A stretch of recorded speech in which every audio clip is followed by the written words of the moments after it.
պարզապես սա տոտալ հակաժողովրդավարական իրավիճակի մասին է խոսում։ Հասարակների մասին խոսեցիք, նկարապես ժանտիկներն է, դա միջազգային հայտարարներ, բայց բոլորս էլ գիտենք, դրանք տարիների, ամիսների պատմությունն է։ Կարող եմ ձեզ ասել։ Բանտում է եւ այդ բանտարկման օրերը, որոնք նվազագույն առումով պատկերացնում եք, ինչքան է։ Քաղաքական հետապնդման պայմաններում եւ հաշվեհարդարի խոստումները տրվում են գործադիր իշխանության ղեկավարի կողմից եւ անշեղորեն կատարվում են գործնականում, կանխատեսում անել հնարավոր չէ։ Երբ մենք խոսում ենք իրավունքից դուրս գործընթացի մասին, երբ մենք խոսում ենք, որ անձը մայրաթոռը պաշտպանելու համար հիմա գտնվում է Երևան կենտրոն քրեակատարողական հիմնարկում, իսկ մինչ այդ էլ գտնվում էր Արմավիր քրեակատարողական հիմնարկում, մենք իրավունքի կանխատեսում չենք կարող անել։ Մենք մի բան կարող ենք պարզապես խոստանալ, որ այդ ամենը ի վերջո իրավական տվյալներ են եւ ոչ միտեղ չեն կարող կորել։ Այնպես խոսում ենք, չէ՞ որ տեսանյութը զննվում է, չերկիզվող պահարանը եւ այլն։ Այս ամենը հանրության աչքի առջև է կատարվում։ Ի վերջո մենք խոսում ենք ակնհայտ անմեղ անձի նկատմամբ, սա իրավական կատեգորիա է, քրեական հետապնդման մասին։ Մենք խոսում ենք ակնհայտ անգիմն կալանավորման մասին։ Այս ամենը ի վերջո վաղ թե ուշ իր իրավական հետևանքները ենթադրելու է։ Բայց ինչը կարող ենք խոստանալ, որ իմ գործընկերների հետ միասին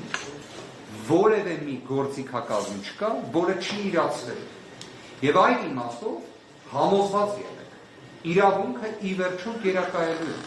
Մենք ավելի արտառոց դեպքեր գիտենք, որտեղ քաղաքական հետապնդման գործիքակազմը մաքսիմալ իրացվել է, բայց ի վերջո ճակ տվել է։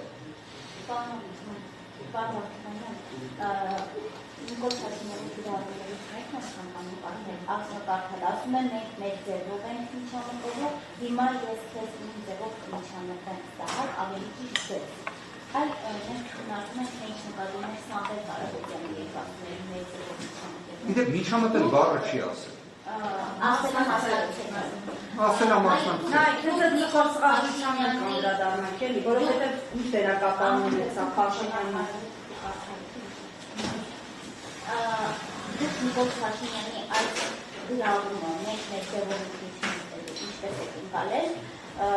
սա արվել է հունիսի 17-ին, այն նույն օրը երբ Սամվել Կարապետյանը տվել է հաստատություն եւ նրան կազմով սկսվել է հետապնդում։ Այս համատեքստում, այս միջամտելը դուք ինչպես եք գնահատել եւ արդյոք սա պետք է արժանանար իրավական գնահատականի, եթե Սամվել Կարապետյանի միջամտելը այսպես ասած արժանացել։ Եկեք առաջին անկեղծ լինենք, որ իսկապես այն միջամտելու խոստումը տրվել էր գործադիր իշխանության կողմից, Սամվել Կարապետյանի կողմից մասնակցելու խոստումներ տրվել, այն էլ պայմանով, եթե քաղաքական գործիչների մոտ չի ստացվում։ Իդեպ, ոչ թե քաղաքական իրավունքների եւ քաղաքացիական իրավունքների ամբողջ համալիրի չիրացման դեպքում, այլ քաղաքական գործիչների մոտ ստացվելու դեպքում։ Քաղաքական գործիչների մոտ չստացվելու իրավիճակները բոլորս պատկերացնում ենք։ Մենք միայն Հայաստանի Հանրապետությունում վերջին 7 տարիների ընթացքում տեսել ենք նաև ոչ քաղաքական գործիչների կողմից հանրային հավաքներ, քաղաքացիական եւ քաղաքական իրավունքների իրացման բազմաթիվ դեպքեր։ Դրանով կարելի ասել իրավունքների իրացման դեպքեր բազմաթիվ տեսել։ Համել կրկին հիշենք կոնտեքստը։ Իդեպ շատ հաճախ են դա ասում, չէ՞, վերջին շրջանում կոնտեքստի մասին խոսենք։ Այս գործով կոնտեքստը մայրաթոռի մասին է։ Սամվել Կարապետյանի խոսքը ինչին է վերաբերում։ Այդ 1 րոպե 30 վայրկյան տեսանյութը վերաբերում է եկեղեցուն, վերաբերում է ամենայն հայոց կաթողիկոսին, վերապար հայրապետին, վերաբերում է եկեղեցուն պաշտպանելու։ Քանի որ գալիս է նաև պատմական ակունքներից։ Սամվել Կարապետյանի խոսքը դա է, այս 30 վայրկյանի մեջ մի քանի շեշտադրում է։ Կոնտեքստը սա է։ Ինչ վերաբերում է գործադիր իշխանության ղեկավարի խոսքերի կոնտեքստին։ Ես հիշում եմ, որ երբ խոսվում էր, որ անձանց կներեք արտահայտությանս համար փռելու են ասֆալտին, գործնականում դա տեղի է։ Այսինքն իր կողմից կոնտեքստը խոսքի հաճախ առնչվում է իրավապահների գործողությունների։ Հիմա եկեք միասին հասկանանք։ Գործադիր իշխանության ղեկավարը օգտագործում է միջամտել եզրույթը, ասում է, որ իր ձևով է միջամտելու եւ ինչ է տեղի ունենում ժամերի ընթացքում։ ձերբակալում,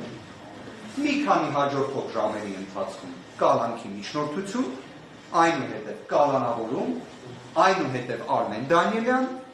այնուհետև Արմավիր քրեակատարողական հիմնարկ և Երևան կենտրոն քրեակատարողական հիմնարկ տեսակցությունների սահմանափակման ռեժիմով կրկին հիշեցնեն միջին ծանրության ենթադրյալ հանցանքի մասին են խոսում։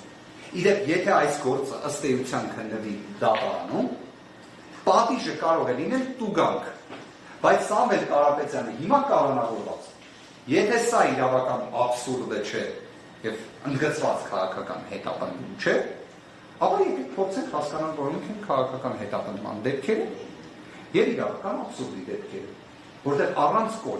կոչի համար կալանավորվել, քրեական հետապնդման ենթարկվել։ Իդեպ արդեն եթե չեմ սխալվում, նույնիսկ կարող ենք ասել 10 օրից ավելի ժամկետ է ինչ ընթանում է այս քննությունը, չէ՞, գլխավոր դատախազի կողմից ներկայացված հաղորդման հիման վրա քննությունը։ Մեր կողմից ներկայացվել է գրություն, քննիչում, հասկանալու համար ինչ ջանասիրություն է ապահովում, ինչ գործողություններ են կատարում, բովանդակային որևէ պատասխան չստացել։ Կարող եմ պնդել, կարող եմ արդյոք պնդել, որ իրականում ոչ մի գործողություն չի կատարում։ Պարզապես պետք է Սամվել Կարապետյանը կալանավորել, որպեսզի հեծի նկատմամբ միջամտությունը կատարել։ Կարող եմ այս պնդումը կատարել։ Կարող եմ ասել, որ այս պնդումը բխում է 2025 թվականի հունիսի 17-ի գործադիր իշխանության ղեկավարի կողմից ուղիղ տրված խոստումից։ Կարող եմ նման պնդում անել։ Կարծում եմ կարող եմ։ Այս պնդմանը հակադարձող տվյալը ո՞րն է։ Փաշինյանը հանրայնացրեց նամակը, որ ինքը ավելի վաղ է ցույց տվել հետո զբաղվել։ 25 մայիսի, 25,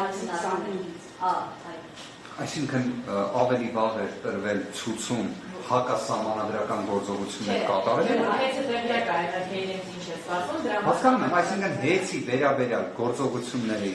խոստում է տվել, որը ընդհանրապես օրենքի և սահմանադրականության հետ կապ չունի, բայց իրավական պաշտպանվածության մեխանիզմները, կարծում եմ դուք նաև մամուլով տեղեկացաք դրա մասին, միջազգային իրավական պաշտպանության մեխանիզմները, այդ թվում արբիտրաժային մեխանիզմները, այդ պայմաններում Սամվել Կարապետյանը ինչ մտահոգություն պետք է առաջացած լինի։ Այսինքն լավ, գոնե եկեք այսպես նայեք, հա, խոցի։ Նիկոլ Փաշինյանի կողմից որևէ արտահայտություն չի կատարվել եկեղեցու մասին, որևէ միջամտություն տեղի չի ունեցել, մենք բոլորս չենք տեսել ինչպես են հարյուրավոր իրավապահները մուտք գործում վեհարան, բայց չգիտես ինչի Սամվել Կարապետյանը հեծի համար անհանգիստ լինելով հայտարարություն է անում։ Գիտեք, ամեն ինչի շուրջ մենք միշտ կարող ենք նայել աբսուրդի կանխավարկածով։ Կարող ենք։ Իդեպ վերջին տարիների ընթացքում կա որոշակի մարտավարություն, ես հասկանում եմ։ Քաղաքական իշխանությունների կողմից դա հաճախ է կատարվում։ Այսինքն ամեն ինչի վերաբերյալ փորձել մի հատ աբսուրդային հակափաստարկ բերել եւ համառորեն դրան հավատալու փորձեր կատարել։ Բայց եկեք իրար հետ մենք կարող ենք այդ բարձրացումը կատարել։ Մայր աթոռի նկատմամբ միջամտություն է տեղի ունենում, որը Մայր աթոռին ամենախոշոր բարերարների կողմից խիստ քննադատության է արժանանում։ Եվ դրա համար պետք է քրեական հետապնդում լինի։ Ես կասեմ հակառակ, իրենց պետք էր ամեն կերպ Սամվել Կարապետյանին մեկուսացնել, այլ որպեսզի հեծի հետ կապված կատարել են գործողությունները, որոնք կատարում են, բայց այդ մասով էլ եմ ուզում մի բան ասել։ Ես մեծ հույս ունեմ, որ իսկապես այդ պատասխանատվությունը իրենց գործողությունների քաղաքական պատասխանատուները գիտակցում։ Ես տեսա, որ նախագիծը ներկայացնում էր Վլադիմիր Վարդանյանը, մասնագիտությամբ իրավաբան, գիտությունների թեկնածու, միջազգային իրավունքի ոլորտում առավել քան մասնագիտացած։ Ես վստահ եմ, պարոն Վարդանյանը շատ լավ գիտակցում է այս գործողությունների արդյունքում։ Եթե ի վերջո այդ իրավունքի միջամտությունը տեղի ունենա, ձեռնպահ չմնան այդ իրավունքի միջամտությունից, պատասխանատվությունը կրելու ենք բոլորս, որովհետև Հայաստանի Հանրապետությունն է պատասխանատվության ենթարկվում։ Սամվել Կարապետյանը ասաց, կարծում եմ իրենց վրա